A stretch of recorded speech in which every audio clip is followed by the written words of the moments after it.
I am speaking with Eric Lundquist. I'm the Vice President of Editorial at InformationWeek and UBM Tech. and for those of you watching, he was also my boss because he used to be the head honcho over at eWeek, which I used to write for all the time. But I want to know what you're doing now with regards to business video. How is it sort of playing out in your sort of editorial ecosphere? Well, my ecosphere and my emotions around it, I think this is the era, by the way, of business video.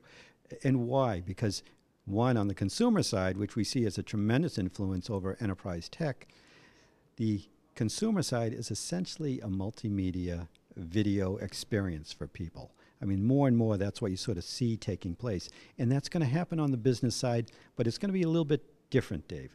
Here's what I think is going to happen. One, video, business video in particular, to explain products, to do the traditional how-to pieces that we might have done together within eWeek Labs as a printed piece, is going to become visual.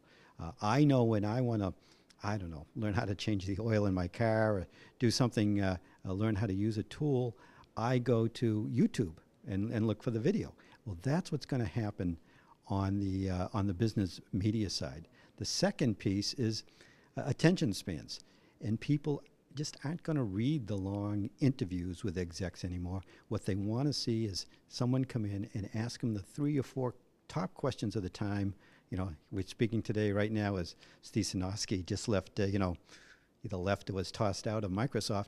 Well, you want to be able to get the exec and get them on video and say, okay, why did this happen? And the third reason from the media side is that, what can I say? Video is very difficult for another site to steal.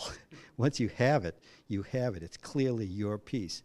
And that is just not true in the rest of content, where even if you break a story or you have something exclusive, if it's textual in orientation, that exclusive lasts about a second.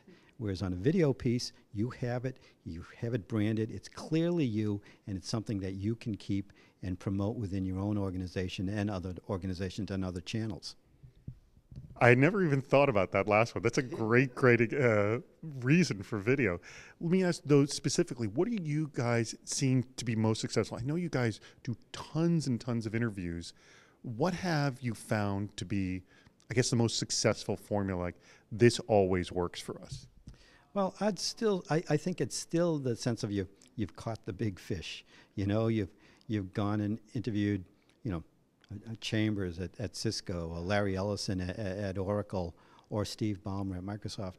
And, part of it is the pride. You want to be able to show that you caught this person, you've got them, and you do it on video. And for the audience coming in, there's just that sense of reality, and that you just don't get in the other format. So still doing the video with the big fish, I guess I'd call them the big fish, is probably the most successful thing that we do right now on the video side. Excellent. Eric, thank you so much for your time. David, thank you. Great to see you again.